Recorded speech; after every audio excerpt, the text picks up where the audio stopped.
जय श्री राम, जय हनुमान जी। दोस्तों, मेरे यूट्यूब चैनल पर आप लोगों का हार्दिक स्वागत है। आज का मेरा मुख्य विषय है कि चाहे कोई सी भी संकट हो आपके ऊपर, कुछ मैं उपाय बता रहा हूँ। उस उपायों के द्वारा उसका समाधान हनुमान जी कर देंगे। हर संकट का मोचन करते हैं, इसीलिए इनका नाम संकट मोचन नाम तिहारो बोला गया है। तो आपको क्या करना है, देखिए संकट कई तरह की होती है। आर्थिक संकट होती है जिसको फाइनेंशियल संकट भी बोलते हैं।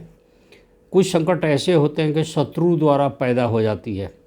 कई बार आदमी अपने ही किसी कृत्यों में किसी काम को करके फंस जाता है, बुरी तरह से किसी भी तरह के चक्रव्यूह में फंस गए। कई बार ज़मीन जायदाद के भी डिस्प्यूट होते हैं, ऐसा आदमी फंस जाता है। कई बार जीती हुई बाजी हारने के कगार पे आ जाती है, ऐसी भी संकट आती है। कई बार परिवार का कोई सदस्य बहुत सीरियस हो जाता है। तो हनुमान जी का आपको मैं बताना चाहूँगा कि एक तो हनुमान चालीसा तो जनरल आदमी पढ़ता ही है, हनुमान अष्टक का भी पाठ करना शुरू कर दीजिए। साथ में हनुमान चालीसा का क्या है कि कम से कम एक दिन में 11 पाठ करना शुरू कर दीजिए।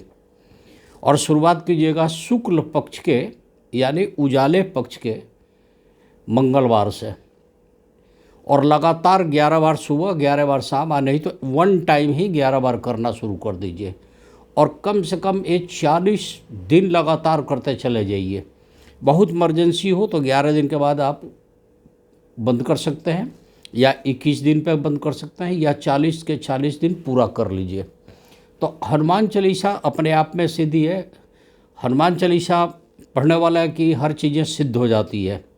सिद्धि साखी गौरीशा, ये आपको पता ही है। और हनुमान चालीसा अपने आप में एक सिद्ध चालीसा है। और अगर उसको बहुत बढ़िया से अगर कर दिया जाए रोज़ नियमतः 11 बार नहा धोवा के सुबह सुबह, तो और ज़्यादा उसमें बल मिल जाती है। तो हनुमान चालीसा से किसी भी संकट का मोचन किया जा सकता है। और गोस्वामी तुलसीदास जी ने रामायण में इसका स्पष्ट वर्णन किया है। और रामायण के एक एक चीज़ में ही है, चाहे दुख हो, कष्ट हो, बीमारी हो, किसी तरह का क्लेश हो, ये सारी चीज़ का उसमें टाल है, माने निकलने के उपाय हैं। हाँ, इतना मैं ज़रूर करूँगा कि अगर ऐसा शुरू करना है तो कम से कम एक दिन पहले से ही आप लोग लहसुन प्याज छोड़ देंगे, मांस मछली अंडा शराब वगैरह अगर कोई सेवन करता है। और हनुमान जी को जब भी इस तरह का आह्वान करना हो तो राम दरबार के सामने किया करें। एक तस्वीर हो, लाल आसन हो, और हनुमान जी की वहाँ पे विग्रह यानी मूर्ति हो या तस्वीर हो, उस समय करिए। राम दरबार में भी हनुमान जी होते हैं, अगर अलग से आपको रखना है तो भी रख लीजिए, क्योंकि राम दरबार में जो हनुमान जी की तस्वीर होती है उसका मुंह राम जी के तरफ होता है। तो एक अलग से चाहे तो तस्वीर रख लें। लाल चीज़ बहुत पसंद है हनुमान जी को, मीठी चीज़ भी पसंद है, आपको भी पता है। नारियल वगैरह पसंद है, चमेली का तेल बहुत पसंद है, लड्डू वगैरह पसंद है। इस तरह की चीज़ें रख के हनुमान जी को खुश करने वाली अशुद्ध मन से पहले गणेश जी का उच्चारण कर लीजिएगा। हनुमान चालीसा का पाठ करना शुरू कर दीजिए। और हनुमान चालीसा पढ़ते पढ़ते पढ़ते 11 बार सुबह टाइम मिले तो 11 बार शाम को आप करिए। समय मिले तो सुंदरकांड का पाठ करना शुरू कर दीजिए, ताकि और फोर्स मिले, ताकत मिले आपको। और हनुमान अष्टक का पाठ कीजिए। ऐसे करने से हनुमान जी बहुत ज़्यादा खुश हो जाते हैं। और हनुमान जी शिव जी के 11वें अवतार है, आपको पता ही है, 11वें अवतार बोला गया है। तो अगर संभव हो तो 11 लुटिया जल शिव जी को चढ़ाया जाए तो क्या देखेंगे कि कोई भी कोना आपका खाली नहीं रहा। हाँ, हर पूजा में गणेश जी से शुरुआत करेंगे और लास्ट में समापन के बाद आपको क्षमा जरूर मांगनी है कि इस पूजा में, इस विधि में, इस क्रिया में, भक्ति में, मेरे मन में, भाव में, भक्ति में कहीं भी कोई गलती हो मैं क्षमा करें। देखिए, ऐसा करने से एक योग बनता है जिसमें कहा गया कि काल हर, दुख हर, दारिद्र हर, ये सारी चीज़ का एक ऊर्जा उत्पन्न हो जाती है। और हर संकट का मोचन हनुमान जी करना शुरू कर देते हैं। हनुमान जी को और खुश करना हो तो आपको क्या करना है कि केवड़े का भी वहाँ पर जल वगैरह रख लीजिए, इत्र रख लीजिए, पान का पत्ता भी रख लीजिए, कपूर जरूर रखिएगा, कपूर का इस्तेमाल जरूर होना चाहिए, चमेली का तेल होना चाहिए, हनुमान जी का करिए। लाल सिंदूर, जो हनुमान जी वाली सिंदूर है वो सिंदूर हनुमान जी को ज़्यादा पसंद है, वही सिंदूर लगाया कीजिए। और नारियल ज़रूर चढ़ाना चाहिए, और लाल कलावा वगैरह वस्त्र के रूप में दे दीजिए, या लाल वस्त्र कर दीजिए, लेकिन कलावा ज़रूर चढ़ा दीजिएगा। पूजा करते बस हनुमान जी को जनेऊ अर्पित करना चाहिए। जनेऊ, वैसे तो हनुमान जी जो अपने उस काल में जो बताए गए, कांधे मुँह जनेऊ साजे, तो मैंने जो उनका मूंज का जनेऊ हुआ करता था, जो कि अब संभव नहीं है। तो जो जनेऊ आपके पास अवेलेबल है, जो मार्केट में अवेलेबल है, वो वहाँ रख दीजिए। राम जी की पूजा के से शुरुआत करने से पहले श्री राम जी का, राम दरबार का पूजा कर दीजिए।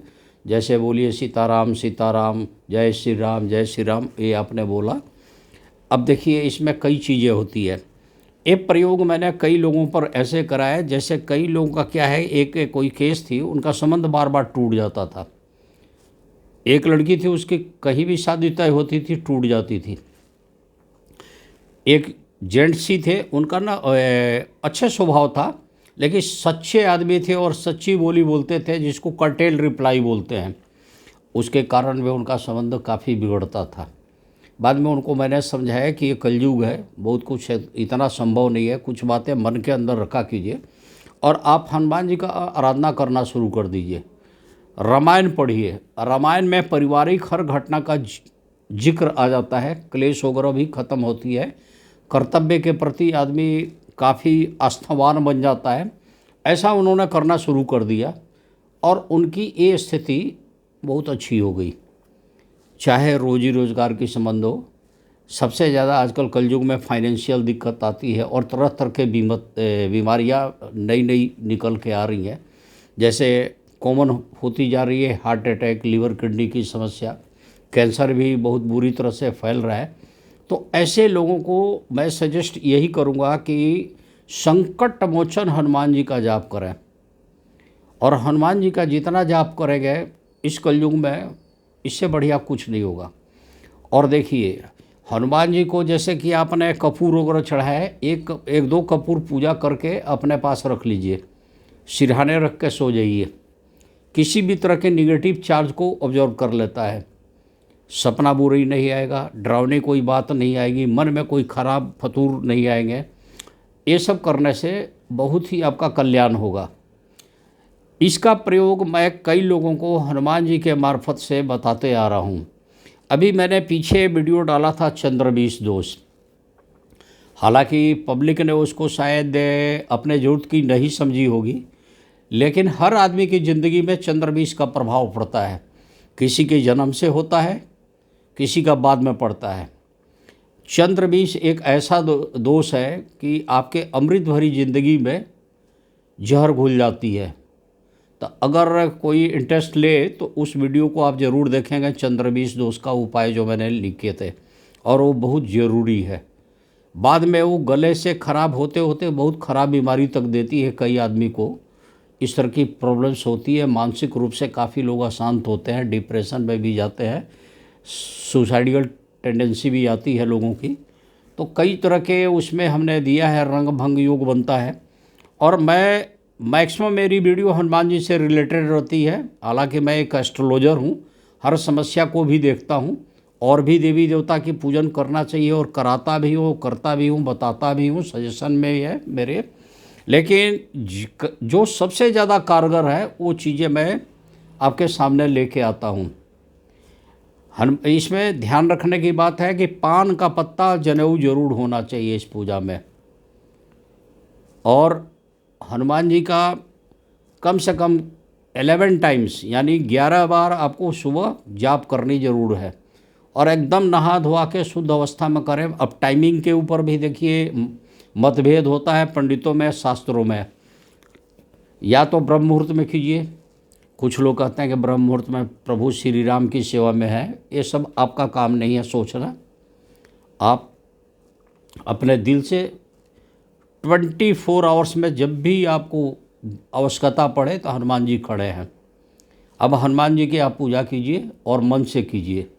घर का इन्वायरमेंट एकदम शुद्ध बना कर रखिएगा, क्योंकि बहुत पाक साफ के देवता है। आसपास मोबाइल भी नहीं होनी चाहिए, किसी तरह का radiation, electrical force, magnetic force, इस तरह की चीज़ें ना हो। और अर्थिंग फोर्स भी डिस्टर्ब करती है, तो इसलिए हमेशा कुश की आसन लें या एक कंबल बिछा लें।